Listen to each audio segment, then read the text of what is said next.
Em 1920, decidia-se na Conferência da Paz como dividir os territórios dos impérios vencidos.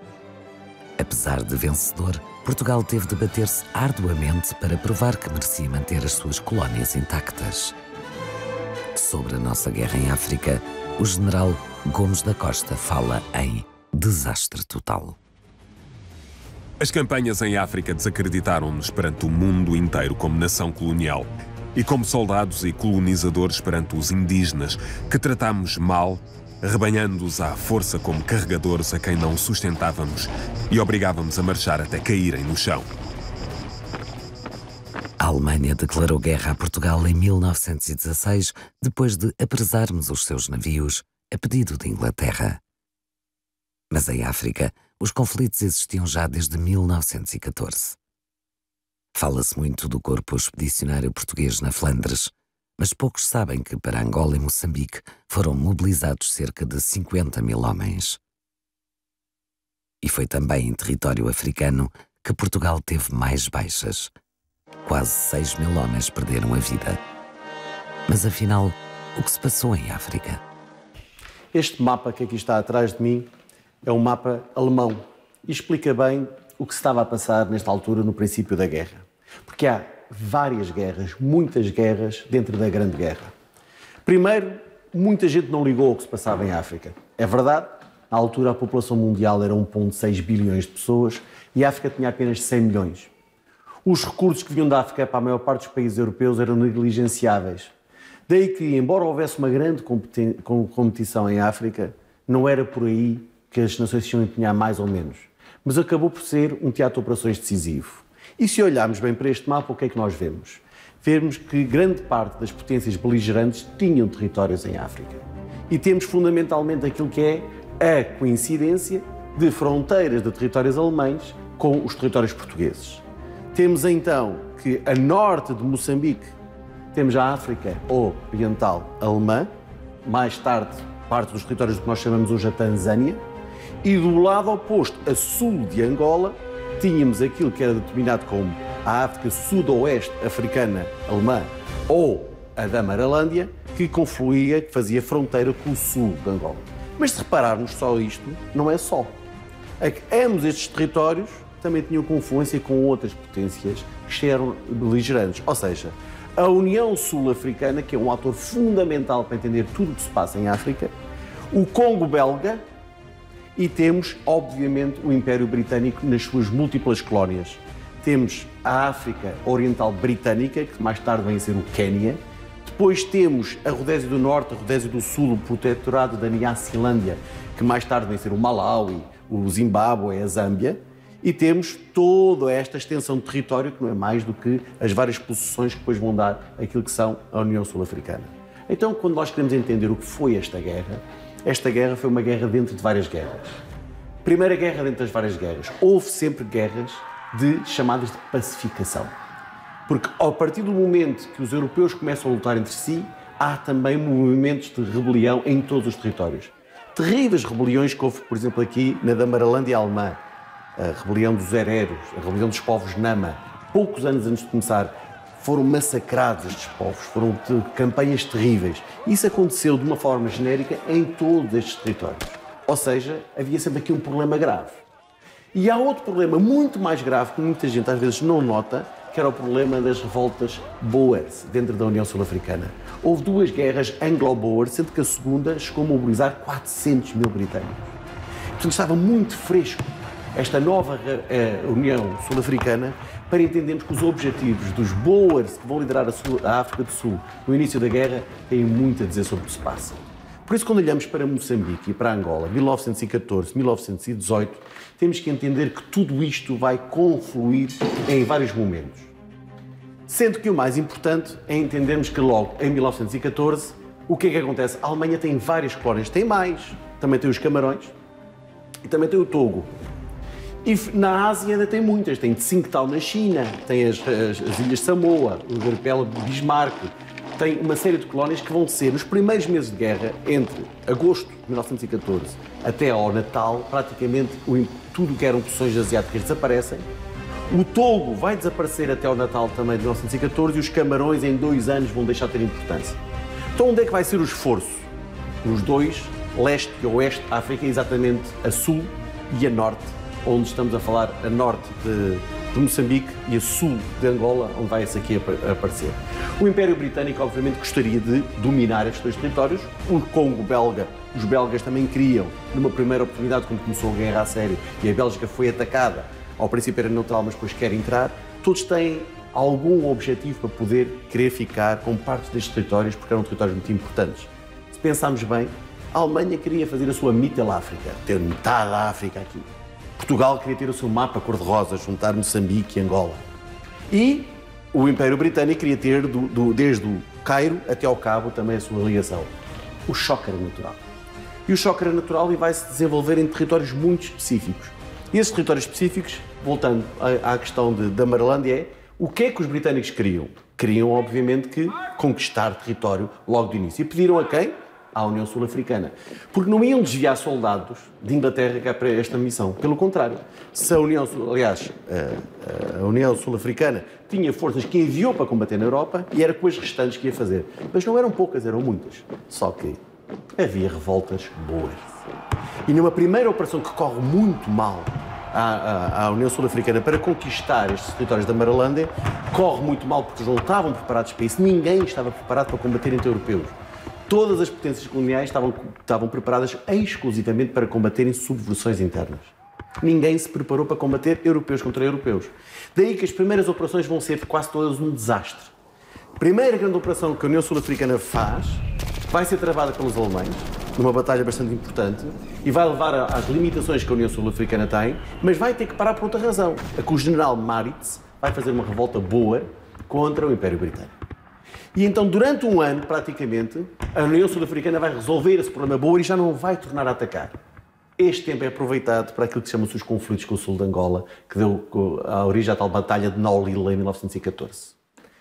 Ao mesmo tempo, do outro lado, temos, além das questões políticas, temos um homem brilhante. Provavelmente um dos militares mais brilhantes que a história militar conhece. Von Lettow-Vorbeck. Von Lettow-Vorbeck era um homem que participou nas campanhas deste lado da África e vai liderar o esforço político ou militar naquilo que é a África Oriental Alemã. E ele vai ter uma noção de que se conseguisse atrair todas estas potências coloniais a combaterem contra ele nesta região, vai desviar recursos importantes para que a Inglaterra e a Bélgica, etc., não possam reforçar do outro lado. E vai conseguir. Pensava-se que a guerra ia acabar no Natal. Foram 4 anos, 1914, 1918. E este homem faz toda a diferença entre 1914 e 1918, vai de facto pôr em xeque os maiores impérios da altura. Outra ação desesperada, desastrada, feita logo no início da guerra, é o próprio Império Britânico, que mandam expedições da Índia, Indian Expeditionary Forces, que vêm para desembarcar aqui em Tanga.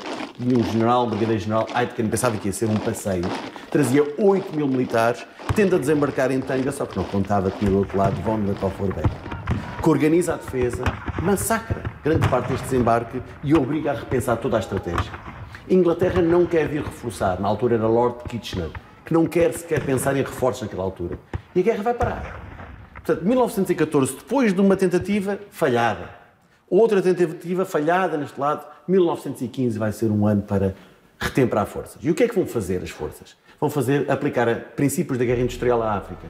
Vão construir forças, preparar forças nativas, vão começar a levantar caminhos de ferro, hospitais, depósitos e crescer até ter força.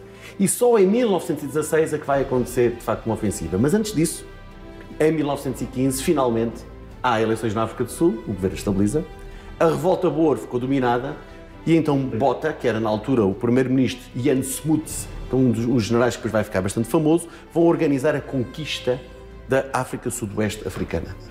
E só para vermos a dimensão dos números, é muito importante quando falamos depois das nossas campanhas em África, os números são gigantescos.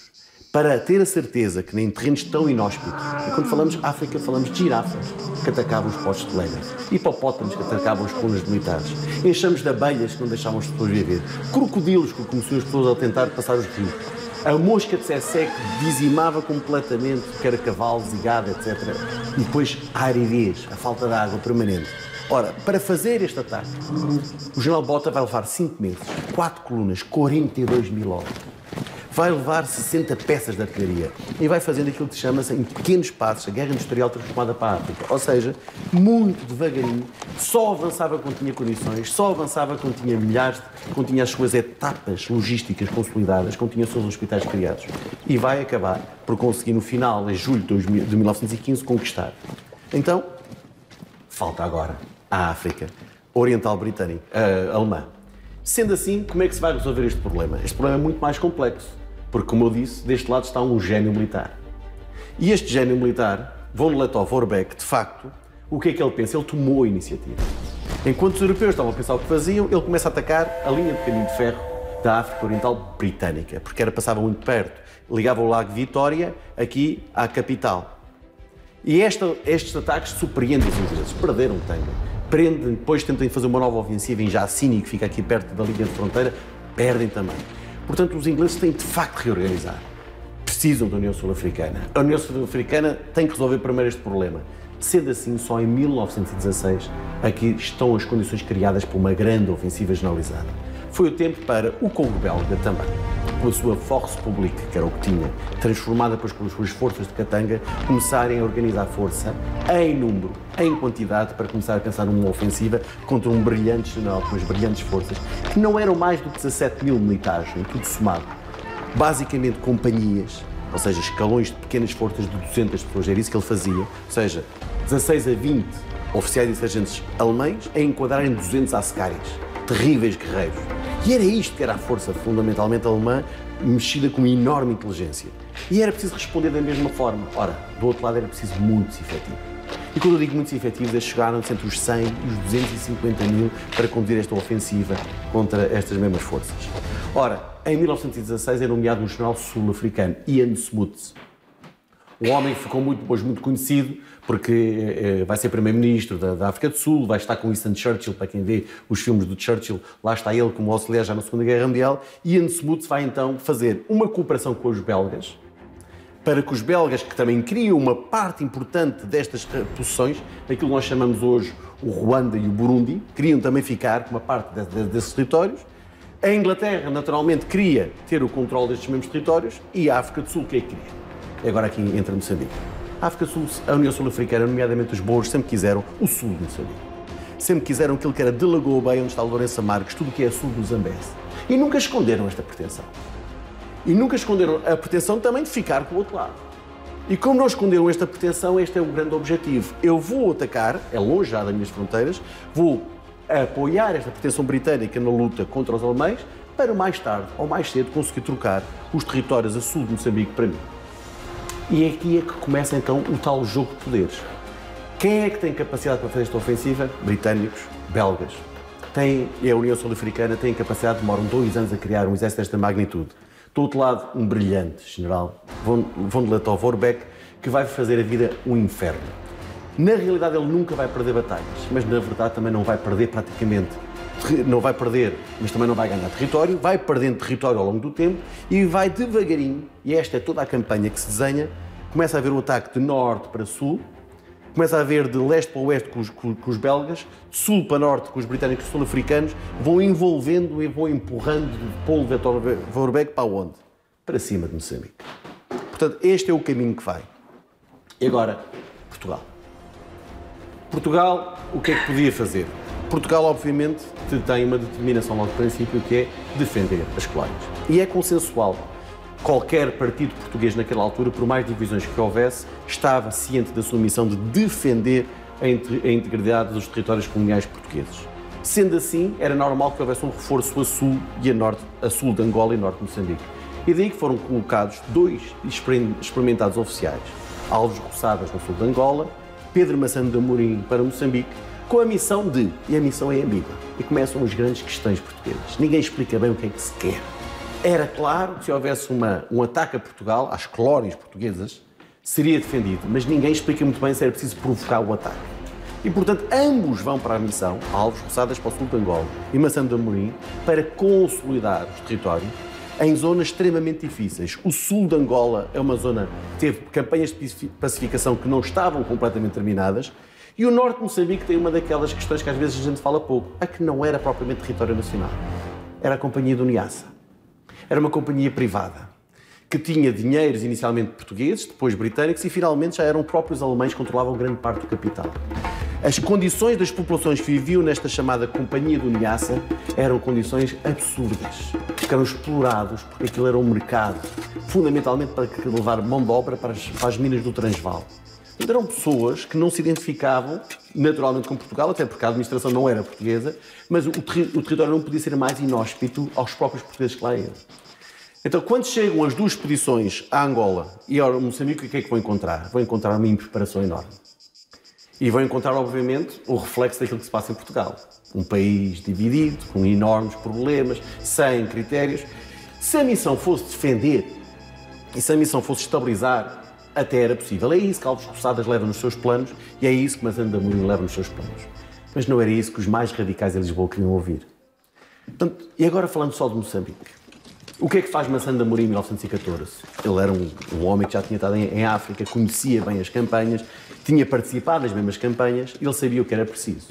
Ele, com o pouco pessoal que tinha, condições muito inferiores àquilo que havia, obviamente, nas campanhas iniciais do século XX, ele vai dizer, bom, nós não podemos defender a fronteira toda, são 700 km. Ou seja, a fronteira do Rovuma, do rio Rovuma, é uma fronteira de 700 km. Só para dar uma ideia, era igual a todas as trincheiras da frente ocidental na Europa, onde estavam milhões de homens. Portanto, 700 km não são defensáveis. O que se pode fazer é ter postos de vigia junto à fronteira e defender em profundidade. O que ele propõe é simples. Ele propõe fazer umas bases em sítios bons, como por exemplo Porto Amélia, hoje Pemba, e a partir daí ter colunas móveis que podiam ir para zonas no interior de Moçambique, 80, 90 km da fronteira, conforme o inimigo, se porventura os alemães decidissem invadir, então movimentavam-se as forças para fazer. E disse outra coisa muito importante. Isto não é um território para europeus. Os europeus que vêm do continente europeu morrem. Os alemães tentaram, os britânicos fizeram isso com as expedições indianas, morreram. Foi um desastre. As primeiras companhias alemãs, chamadas a Schutztruppe K, que eram de civis, também morreram, não estavam preparados. Quem está são os povos locais. No nosso caso, as companhias de landinhos moçambicanas, por exemplo. E é isso que ele vai propor. Deixem-me fazer companhias nativas e fazer um bocadinho, trabalhar exatamente como Vlatov-Verbeck. Mas não era isso que Lisboa queria ouvir. Lisboa queria provocar o conflito com os alemães e queria participar numa ofensiva contra os alemães. E o Mazan de Amorim diz, isso é impossível. Eu não tenho recursos sequer para estabilizar. A Companhia do Niassa é melhor estilo. A Companhia do Niassa, ainda por cima, apoia parte do contrabando que é feito nesta região. O que é que eu posso fazer? O governador, ainda por cima, concordava com ele. Machado também dizia, não, nós podemos fazer é defender bem os nossos territórios e caso haja uma invasão alemã, nós estamos prontos. Como não era isso que Lisboa queria ouvir, ele é substituído. E aqui começa um dos problemas que acontece em Moçambique de 14 a 18. A que muitos dos comandantes militares nomeados não são aqueles que eram experimentados e devidos, mas são aqueles que, obviamente, podem servir a alguns interesses de Lisboa. E assim vamos ter uma grande oscilação. A seguir vem o Major Moura Mendes, que não conhecia nada da África, que não conhecia o território, e tem a missão gloriosa para Portugal, que é conquistar um bocadinho de território, aqui mesmo no norte, que é o território de Kionga. Porquê? Porque era um território que estava ocupado pelos alemães e seria a nossa prova viva de que, assim, depois da declaração de guerra de 1916, íamos conquistar. Foi uma campanha difícil, mesmo chegar aqui, porque nada estava preparado para receber as tropas. As tropas vinham na maior miséria, eram desembarcadas e muitas delas vinham, ainda por cima, punidas de Portugal, que ainda agravou-se mais em 1917 e 1918. E quando chegam a Palma, que é mesmo aqui no norte, para atingir este terreno de Kionga, que os alemães tinham abandonado, isto foi reportado em Portugal como um grande sucesso. Os heróis de Kionga. Mas os heróis de Kionga não encontraram oposição, entraram. Mas foi feito. Mas a loucura de Lisboa não parava aí. Não, vamos conquistar. Ou seja, de Lisboa vinham ordens para campanhas de 1.500, 2.000 homens, ordens muito parecidas com o que, por exemplo, o Império Britânico dava a 250.000 homens com todo o apoio industrial, que era derrotar von Lettow-Vorbeck. Ora, se o general Ian Smuts não avançava com menos de 9, 10 mil homens, como é que nós com 700, 800 íamos conseguir fazer esse efeito? Mas a loucura era essa. E, de facto, os militares estavam no terreno. Quando lá chegavam, diziam, calma. E avisavam Lourenço Marques, onde estava o governador, e avisavam Moçambique, onde estavam. Só que desta vez, para Moçambique, junto com o Moura Mendes, vem também um governador, Álvaro de Castro, que vem imbuído deste espírito da ofensiva. E há que provocar os alemães e há que conseguir participar na ofensiva. Então era preciso mesmo participar, porque parecia que a guerra ia acabar em 1916. E nessa altura é nomeado, e porque estamos num momento do governo da União Sagrada, e há um entendimento de nomear um grande militar, Garcia Rosado, mais tarde General Garcia Rosado. E ele, de facto, um homem que esteve em Moçambique, foi governador de Moçambique, participou nas campanhas de Moçambique, ele conhecia bem o território, faz um estudo e diz, muito bem, o que nós podemos fazer é, preciso de uma expedição, preciso fazer exatamente como a Sandra de Amorim disse ao princípio.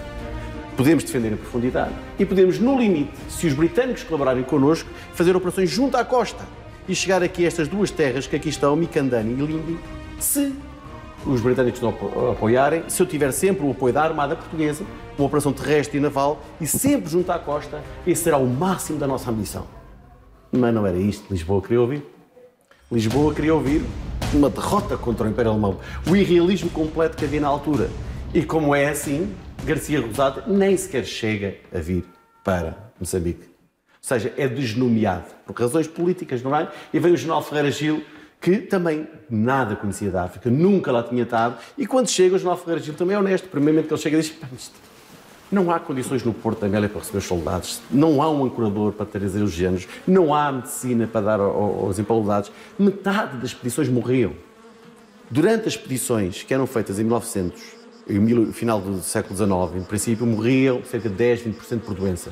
Agora estamos a falar de mortes por doença, 50% a 70%. Batalhões que são dizimados. 60% de um batalhão, depois de desembarcar, poucos dias depois, está tudo doente. As condições eram péssimas e a lógica é a mesma. Mas o general Ferreira Gil, quando finalmente percebe onde é que está, também diz a mesma coisa. Eu, quanto muito, posso ir a Lindi e a Mikandani. E agora? Costuma ser que é a grande armadilha. O que é que os aliados sempre nos pediram? Eles nunca nos pediram para atacarmos a Alemanha. Sempre nos pediram, defendam bem o território, preparem-se para isto e apoiem-nos, como nós fizemos. Mas, com a insistência portuguesa, atacar, o general Ian Smoot diz, bom, ali nem pensem. E então, quando o general Ferreira Gil se preparava para fazer a tal operação, talvez ainda possível, de fazer um ataque limitado junto à costa, os ingleses atacam primeiro. E são eles que ocupam a cidade de Mikandani. E ocupam, e dizem mesmo, num dos relatórios que nós tivemos acesso, dizem mesmo, para evitar que os portugueses venham reclamar alguma coisa depois. E lança-nos uma armadilha. Diz, olha, se querem mesmo ir, então vão aqui para uma coisa chamada Nevala, e é a direção a Massassi, que é uma zona completamente desprovida de recursos, árida, seca, com imensos problemas, com mosca, etc, por aí lá fora. E claro, o general Gil diz que nem pensar, e emite-se para Lisboa, mas Lisboa vem a ordem, avancem, não interessa, vão, que nós temos que participar na ofensiva. Tinha que correr mal. Foi um esforço muito grande da parte dos militares portugueses que ali perderam a vida. E conseguiram conquistar Nevala, é verdade.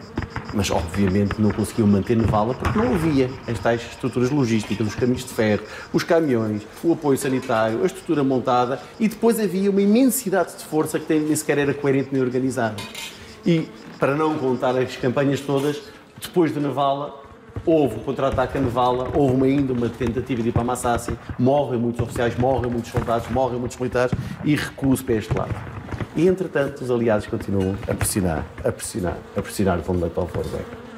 E em 1917 empurram-no já para junto da fronteira. E quando ele olha para o outro lado, e Portugal, de facto, já está a combater na Europa, está depauperado, não tem dinheiro, as expedições estão completamente, nessa altura é a oportunidade. E von Lettow-Vorbeck vai então entrar em Moçambique no final de 1917 e aí é que vamos entrar naquelas derradeiras campanhas de 1918. Esse Natal significa o máximo possível daquilo que é o irrealismo político face à operação militar.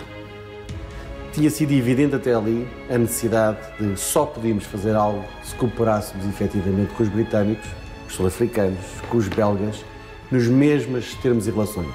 Ora, se britânicos e belgas, sul-africanos dentro do Império Britânico, tinham ao seu dispor milhares de equipamentos, força, depósitos, logística e uma enorme estabilidade política por detrás dos objetivos, nós tínhamos exatamente tudo ao contrário. Primeiro, não tínhamos estabilidade política nenhuma. Estamos a falar de uma zona que mudou 8 vezes de governador, por exemplo, como foi o caso de Moçambique. Tínhamos uma luta constante entre aquilo que era os níveis políticos de Lisboa para Lourenço Marques, de Lourenço Marques para quem está no terreno, e depois tínhamos uma sucessão de forças que era tudo menos coerente. Porque o que nós vamos estar ali a lutar, vamos ter aquilo que chama-se uma salada. Porque temos forças que vêm da metrópole. Forças que vêm da metrópole punidas. Batalhões punidos, até forças que vieram punidas de Macau para dentro. Imagina a moral de quem já vem por punição para chegar ali e chega àqueles postos e vê. Depois temos uma mescla de polícia do Niassa, temos a Guarda Republicana de Lourenço Marques, temos as forças indígenas, temos o recrutamento local e as tais forças metropolitanas. Temos oficiais divididos politicamente e temos muitos, grande parte dos grandes oficiais que fizeram as campanhas anteriores tinham saído do exército, já não estavam lá. Portanto, mas felizmente havia alguns. E é aí que eu quero começar. Porque talvez demonstre bem ao que se chegou. Os britânicos tinham dito, bom, se quiserem nós vamos ajudar-vos aí na defesa, vamos agora aí construir, vocês defendam em profundidade e tal. E a primeira resposta de Lisboa, não, os britânicos não têm nada a vir aqui para o território português e se vierem, ficam sob o nosso comando, que é de um irrealismo enorme. Aliás, a solução que as guerras peninsulares tinham funcionado tão bem quando nós funcionámos juntos com os britânicos. Mas este era o irrealismo. E então o que se passa é que von Lettow-Vorbeck, o tal gênio militar, que não vai ser derrotado pela tal confluência, já temos um último general, já não é Ian Smuts, depois a seguir o general aliado, um general chamado Hoskins, e finalmente falta outro general sul-africano que chama-se Van Deventer. E esse general Van Deventer, que vai fazer esta fase final deste empurrar de forças, vai conseguindo o quê? Empurrar, mas não vai conseguir derrotar. Von Lettow-Vorbeck já não está preocupado em manter território. O que ele quer mesmo é obrigar ao empenhamento da força aliada. E a força aliada tem duas hipóteses. Ou destrói as forças, ou deixa-as passar para Moçambique. E nós sabemos que essa era uma população realística. Eles não se importavam de deixar passar para Moçambique. Von Lettow-Vorbeck, que sempre consegue concentrar pessoal, derrotou milhares de ingleses, milhares de sul-africanos, milhares de rhodesianos. Se ele conseguiu derrotar, como é que nós, com uma expedição de pouco mais de 5 mil homens, tínhamos mandado para este ano, íamos conseguir detê-lo, e ainda para mais, num dispositivo de defesa ao longo da fronteira, que era o mais errado que podia ser naquela altura. Então temos aqui o Major Teixeira Pinto. O Major Teixeira Pinto está a defender um dos fortes na confluência, junto a uma zona entre o rio Lugenda e o rio Rovuma, que é exatamente o que divide as duas grandes áreas, e ele está lá com cerca de 1000 soldados, de muitas proveniências diferentes. Mas aí se nota bem o erro que havia. O último comandante nomeado, depois de General Ferreira Gil, foi o Coronel Sousa Rosa. Mais alguém que não conhecia nada da África, nunca lá tinha estado. É um homem indeciso e dá ordens e contra-ordens.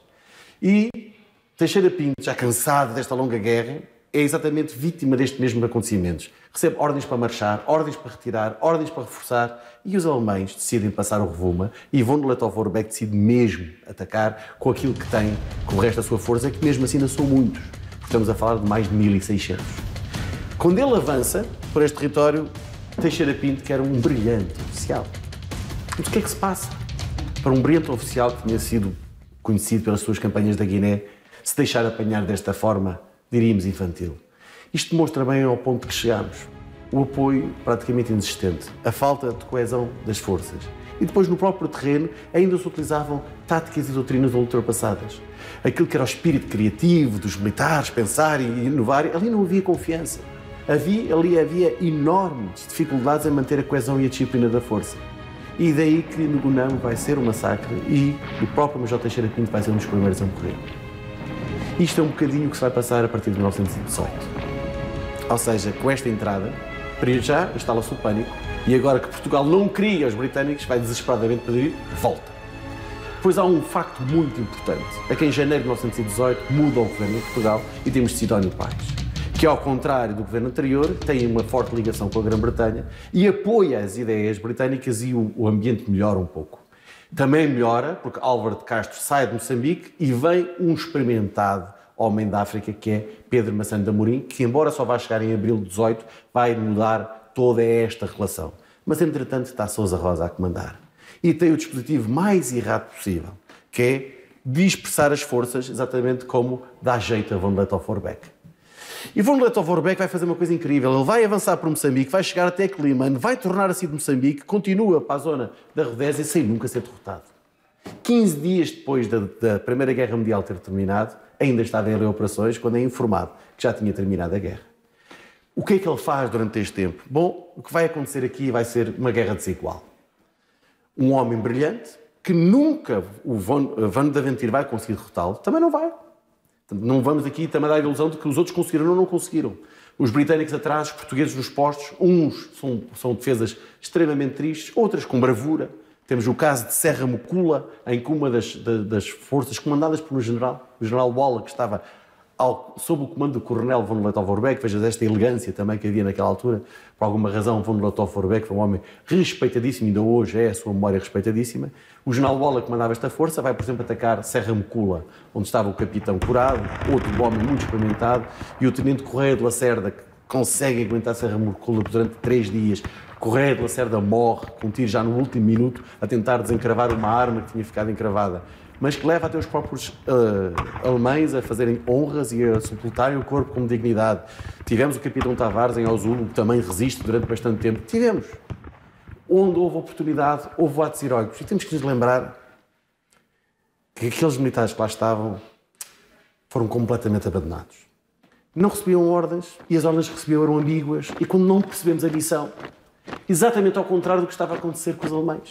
Os alemães sabiam exatamente o que é que queria von Lettow-Vorbeck, ele estava com eles no terreno. Ninguém, às vezes, sabia quem ele era, ele andava. Juntamente, o governador Cheny, que era o governador da colónia, Heinrich Cheny, estava também dentro desta coluna. A diferença não podia ser maior. Van Deventer, o oficial responsável por todas as forças britânicas, o tal sul-africano que também vem, ele acaba por, obviamente, ter uma grande desconfiança sobre a capacidade real de combater dos portugueses, mas também não consegue fazer muito melhor porque não consegue encontrar o passo genial. E quase a chegar a Climane, numa última batalha, que é a Batalha de Nhamacurra, que é também uma derrota onde portugueses e ingleses e as forças britânicas se juntam para conseguir deter von Lettow-Vorbeck, que não conseguem. Quase que chegava a Climane, mas von Lettow-Vorbeck, mais uma vez surpreendentemente, quando se pensava que ele ia para um lado, ele vai para o outro e nunca é encontrado. Portanto, 1918 marca aquilo que é uma desilusão completa. Até porque depois o desinteresse de Lisboa era muito maior. A glória tinha sido perdida, os embaraços estavam a aumentar e, com os efeitos da Batalha de Lalis, depois de abril de 1918, a preocupação era o que se passava na Flandres. E se até ali, nomeadamente as forças nativas, os carregadores que iam atrás das colunas, para cada força que havia 200, 300 carregadores com as suas famílias, se até ali já tinha sido muito mal a forma como tinha sido tratado, esta fase final é uma vergonha. E é por isso que Massana de Amorim, um grande comandante e que foi muito respeitado por Van Deventer quando lá chega, ao contrário do Coronel Sousa Rosa, que ele de facto tinha uma péssima relação com Massana de Amorim, ele vai ter uma relação com muita cordialidade, o que Massana de Amorim vai fazer é tentar inverter isto. Pegar nos hospitais, onde estavam a morrer as pessoas de fome, pessoas que eram largadas nos portos acabavam por morrer no caminho. E depois sabemos o que é que foi a retirada, que foi uma retirada extremamente triste, uma retirada extremamente permanente. Depois, já depois da guerra acabar, o tempo que demorou até muitos dos que estavam... chega a haver relatos de soldados a pedir nas ruas de Lourenço Marques, chegam a ser levados para um campo de Goba, que fica aqui a sul de Lourenço Marques, para estarem ali, para não serem de longe das vistas. Foi muito mau. Foi muito mau. Foi muito mau, fundamentalmente para os africanos. Todos aqueles que participaram nesta mesma campanha, estamos a falar dos landins moçambicanos, estamos a falar de todas as forças, estamos a falar dos carregadores, que muitas vezes não eram pagos, que eram levados à força e muitas vezes eram os primeiros a ser abandonados quando faltava alguma coisa. Estamos a falar de todas as forças que vieram de Portugal obrigadas, desmotivadas, muitas vezes houve batalhões que foram sem um único oficial. E isto, no fundo, é uma antítese daquilo que era a força militar e aquilo que ela tinha sido nos anos anteriores. E se pensarmos que a última vez que tínhamos combatido ao lado dos aliados tinha sido a Guerra Peninsular, e que Wellington dizia no final, em 1814, dizia: estes são os galos de combate no exército, os melhores. Como é que dos melhores passamos a uma situação de insuficiência quando estamos a falar exatamente da mesma fibra de oficiais, estamos a falar da mesma fibra de soldados? Porque, de facto, tínhamos objetivos políticos completamente desadequados daquilo que era a realidade operacional. E não foi por falta de alerta. Porque Massana de Amorim disse o que podia ser feito. Garcia Rosado disse o que podia ser feito e poderia ser feito. E o último dos grandes militares que chega, já chega tarde, é o general Gomes da Costa.